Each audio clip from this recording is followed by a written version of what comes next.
Good evening, race fans. It's a very cloudy day here at the Bristol Motor Speedway, getting ready for 20 minutes of on track qualifying for the Bristol Dirt Race here for the Budweiser All Pro Series. I am Michael Norman, being joined by Seth Cole up in the booth. Seth, the one time a year that these Budweiser All Pro Series drivers goes dirt track racing.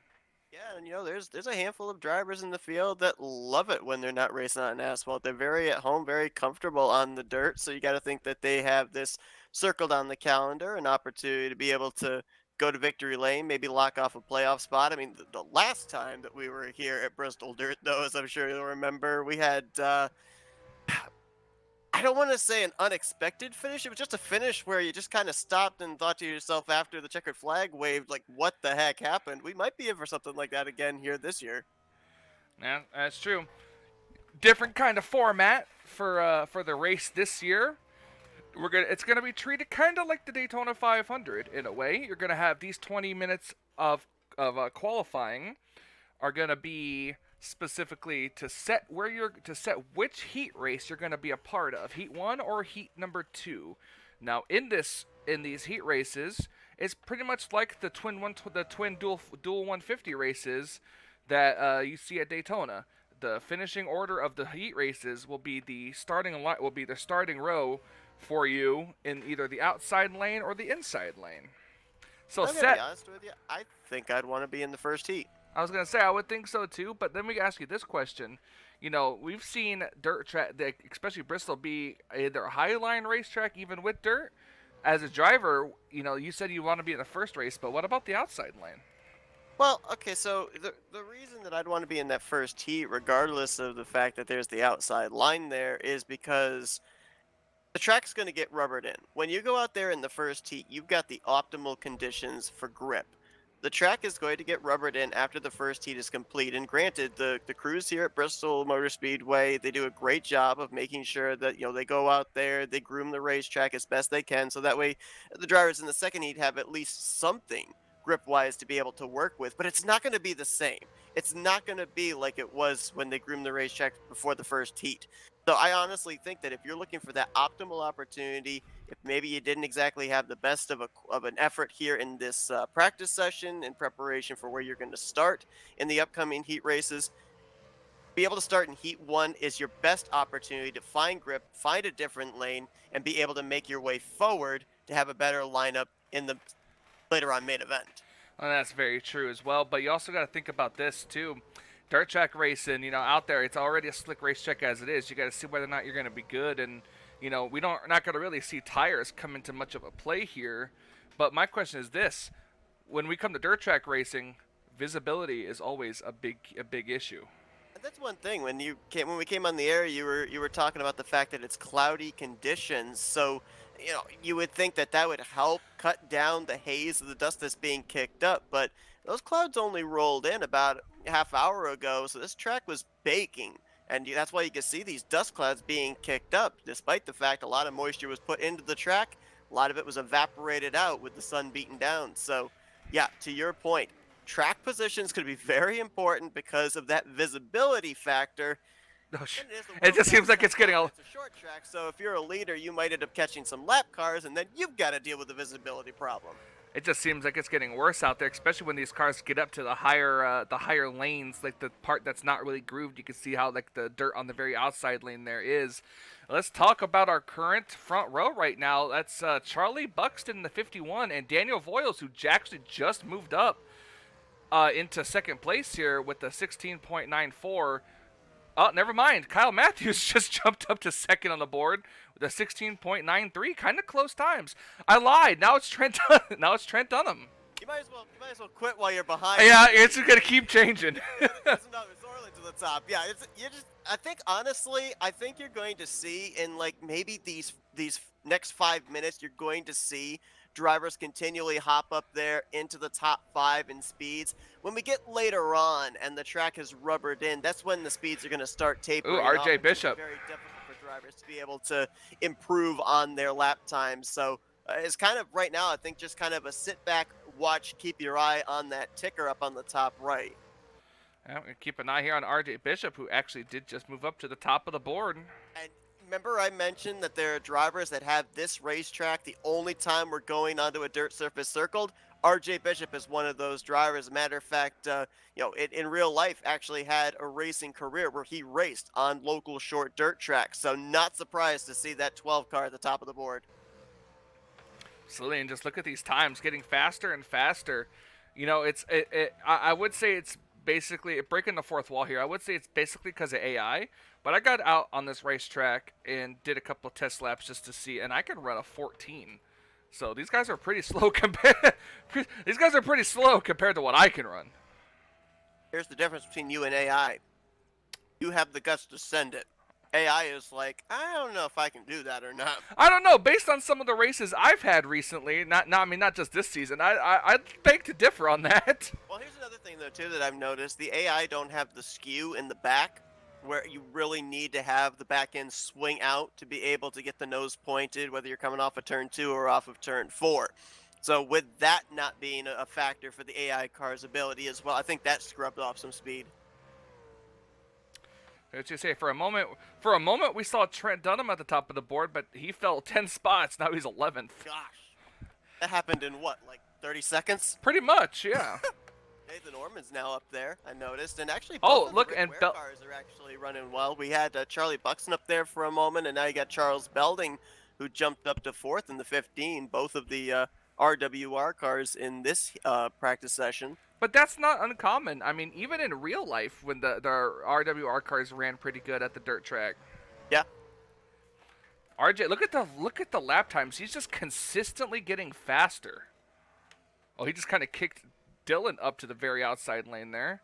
A couple of cars I'm going to be interested to see where they line up in this one is going to be the 10 car, which was formerly driven by Jessica Shelton, and the 42 car, which was formerly driven by Bobby Frazier. Remember I mentioned about the fact that we had a very interesting finish last year here at Bristol Dirt. Shelton looked like she had this race all wrapped up driving the 10 car then for Stuart Haas Racing, and then all of a sudden Bobby Frazier, who was driving the 42, was able to.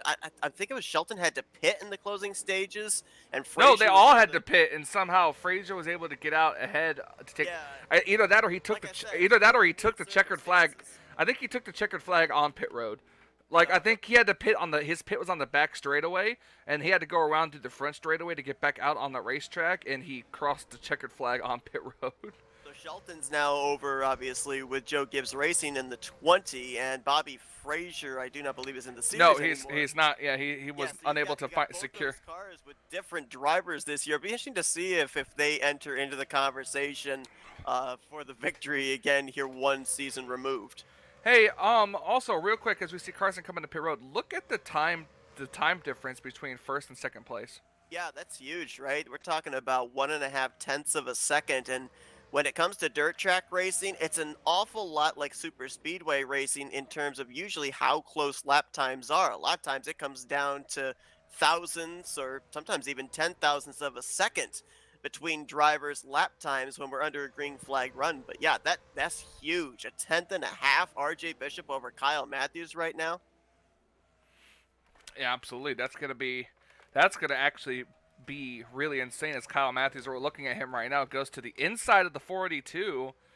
You know, we'll see. Sometimes if you get the right angle going through these corners, you can pick up a lot of speed. So I'm also noticing we've had a lot of dust kicked up, especially off of turn 4, but I'm starting to see now, I don't know if just there's not as many cars out there. A lot of drivers I see on pit road making some adjustments, as we've still got a little over 10 minutes left here in this practice session and setting up the heat lineups, but I'm not seeing nearly as much dust getting kicked up over there in turn 2. I think more drivers have now stopped searching up there in the high line, and they're just kind of running down where the track's been rubbered in. yeah, other than the cars that are going right on the very bottom of the racetrack like the 8 car was. I think he was coming off of pit road. And Kyle Matthews kind of getting a little slower. I think now is the time where you're going to see the track getting rubbered in, so 31 actually just jumped up to second place. I just noticed the Colleague Racing entry displacing Kyle Matthews. That would mean that Kyle Matthews, correct me if I'm wrong, that would move him from Heat 2 now to starting on the outside of the front row with RJ Bishop in Heat 1. Correct. See, at the whole list here right now, the slowest driver on the racetrack is the 7 of Madeline Crenshaw. Henry Sanford not that far behind him as well. So a very, very different turn of, I guess you could say, years. What do they call it? Set the sophomore slump usually. Yeah, that sophomore slump. That's what I call it, coming off of a championship. But remember, Although too, she didn't win the championship. was being driven by Laura Chung. It wasn't being driven by Henry Sanford, so there was a driver change. And sometimes it takes a full season for that driver and that new team to be able to find that chemistry together. Yeah, and same thing with Madeline Crenshaw as well. I mean, she is dead last right now on the charts, trying to get up there. But man, a turnaround from a season ago when she was in the Final Four. I guess the one good thing right now that I can say for some of the drivers that aren't really putting down the lap times they were hoping for and would be rolling off towards the rear of the field for their respective heats is Bristol Dirt.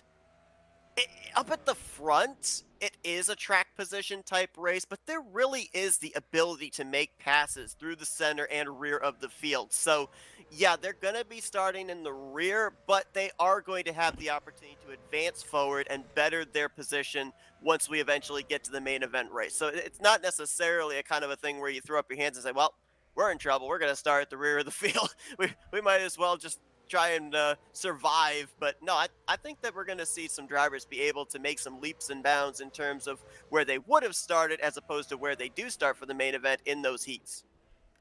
That's true. Just about 8 minutes left in the practice session. Haven't really seen a lot of changes in the top couple of laps, but these cars are also logging laps too.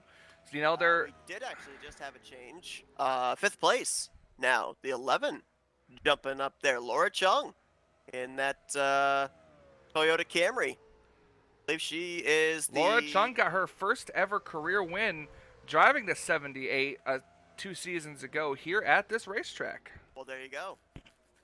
That prior experience definitely can come into play. Holy God, I was just noticing, with Laura Chung now making an appearance up there inside the top 10, Nathan Normand was the only Toyota up until that point that was up inside the top 10. So you got 2 Camrys right now.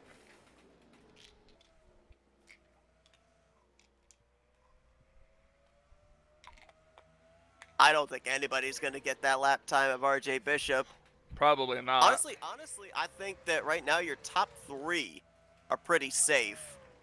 Really, really close if you look from 6th place down to 10th. You've got less than 1/100th of a second. Actually, 9th and 10th is tied. Yeah. See, now the track it's full of cars. So you really want to try to get out there when you see, and of course turn 1 is just a dust cloud. Or excuse me, turn 4 is just a dust cloud.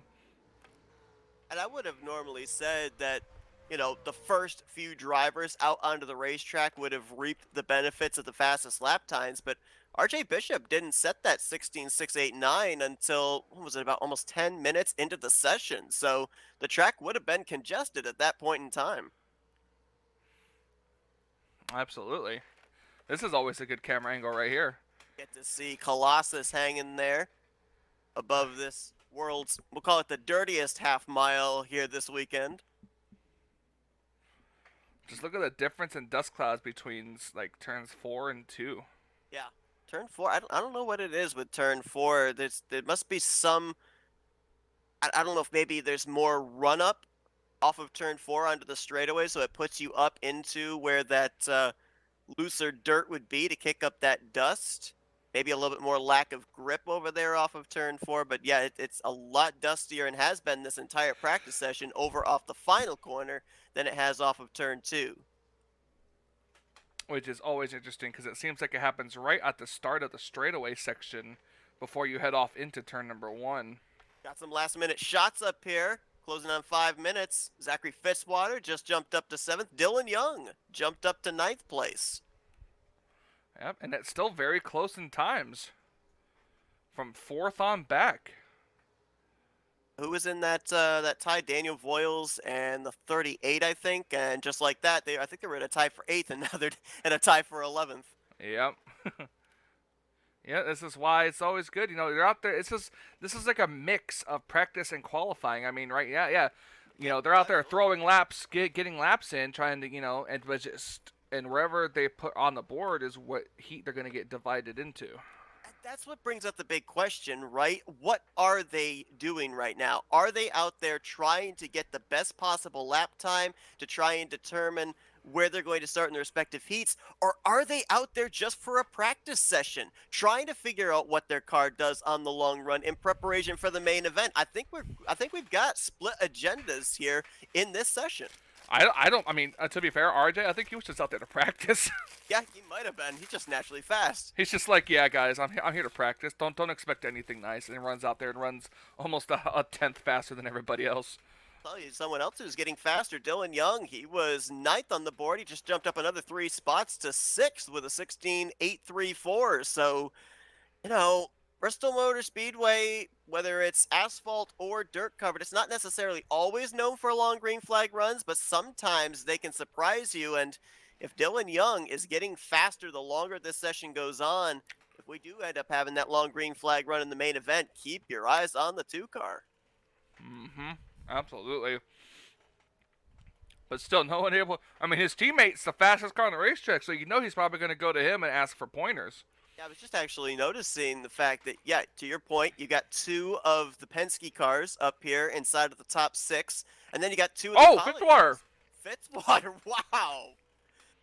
Almost got second. 2000s. Yeah, I agree, Fitzwater. Second place. 2000s off of being the pole sitter for heat number 2. I was definitely going to say, yep, Fitzwater just jumped up to 3rd place, and this is why. Just jumped up to 10th. Look at that. The car that went to victory lane here 1 year ago. Marcus Schuenberg, yep, back to. Missed out last season. He's back again. Has 1 career win in the Budweiser All-Pro Series at Talladega. So we'll see if he can back it up. Maybe take that 42 to victory lane 2 years in a row. Yeah, just two different drivers. Cars up here, but how about the College cars? They've been up here inside the top 10 for most of the session. 2nd place right now and 8th place. Mm-hmm. Anthony McCurry moving up in there, 8th place now. Oh, Fitzwater again! Oh my gosh! Well, remember what I just said about Dylan Young? Yeah, let's apply that to the 4 car as well. What did he do? He went from 8th to 3rd to 2nd, I think. Mm-hmm. And now that means that Fitzwater, if things don't change here in these next 2.5 some odd minutes, that means that we're going to have 2 blue ovals leading the respective heats to the green flag later on this weekend. Or we're looking at him now. Let's see what happens. Imagine he gets faster and takes the pole. I can't see how draft would come into play with helping lap times. It's got to be just that you find a seam where there's not a whole lot of cars in front of you to hinder your progress. See right there, he's behind that's Christina Bell, I think, in the 77. Yeah, and you can see he ran, what was that, like 2:10 slower? 17:0. Slower than his fastest lap, so yeah. Uh-huh. He's right behind us. Just jumped up to 9th. Last 2 minutes. That's the, 2nd of the Hendrick cars up in the top 10. William Brock just jumped up to 5th. Almost broke into the 16.7s. Now, I don't know if that. What do you think? You think they're making adjustments? Because they're allowed to. It's definitely the adjustments. We had a point about 8-9 minutes ago where nearly 2/3 of the field were just sitting on pit road. It was almost deathly quiet out there on the racetrack. I think we only had maybe 8 or 9 cars out there. Yeah, they made adjustments, and they put them back out here. I'm wondering, honestly, if maybe the first half of the session was to go out there, see what you've got in race conditions, then come down pit road, cool the engine off a bit, get the thing ready for a qualifying trim, send them back out there and see what they can do in the final 10 minutes or so. That could very well be. I don't even see the 12 car out there. I wonder if maybe he's just sitting on pit road like, okay, guys, you got this. I mean, last thing you want to do, if you're currently top of the board, the only driver to hit a sub 16.7, last thing you want to do is go out there with a gaggle of race cars and possibly tear up that equipment. Mm-hmm. Honestly, if I were the 4, I think I'd be bringing it to pit road right now, too. I don't think I would risk it. but he's still out there. He's trying to get faster. Oops, someone just jumped up. Cody Lamas up to third. Actually tied for second with Fitzwater, but Oh, I wonder how guess that's the, going to happen. 10,000th of a second goes. Oh, Jose Mills just jumped up to 7th in the 18. Oh, and they're right at the official end of practice test qualifying right now. Yeah, I think drivers right now, if they had crossed the line, they can come around, complete this lap, but it would be their final lap of the session. Yep, I'm just going to take a look at this right here. I think it's about to kick them off the track in the next 20 seconds or so. I think as of right now, no other lap times are counting. Oh, that was a little almost contact between the 31 and I think that was the 2. Two drivers there up inside the top 10 in speeds. Don't think you want to bin it now. Yep, not a good time. I mean, there is a lot of dust right there. And that's it. RJ Bishop. He threw the gauntlet down very early, and nobody could answer the challenge. That's true, but unlike the dual races at Daytona, it doesn't. No positions are firmly locked. Correct. Wherever you finish is where you'll start in that respective row for the outside or for the inside. So RJ, he could start on the pole for the first heat race, have something happen, and then end up starting the main event really, really deep in the field. Which would be very interesting to see with the speed that we've seen out of the race car just here in, well, I don't know if it was necessarily qualifying trim. Like you said, he might have been out just logging laps and just naturally jumped up to the top of the board. But I give a shout out to a couple of teams here. I mentioned about Colleague, how Roberto Crown Jr. and Anthony McCurry, they were up inside the top 10 most of the session. Anthony got dropped down to 11th late, but Hendrick Motorsports, Kyle Matthews and Cody Lamas, and then also the Gibbs cars all of a sudden kind of popping up there late. Laura Chung and Samet Ozkan. So well done to a number of these organizations. And I think you're right, Michael. I think you touched on this about the midway portion of teammates going to their other teammates that were running good lap times saying, hey, what did you do? Can we make this adjustment in our race cars? And I think that's why we saw some of those late jumps up into the top 10. And because we can, because it's hilarious, look at where our good buddy Dylan Poteet's going to start.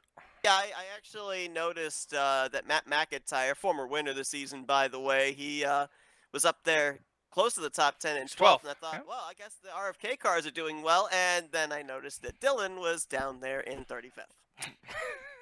So, I almost wish he was here. He's 35th. True.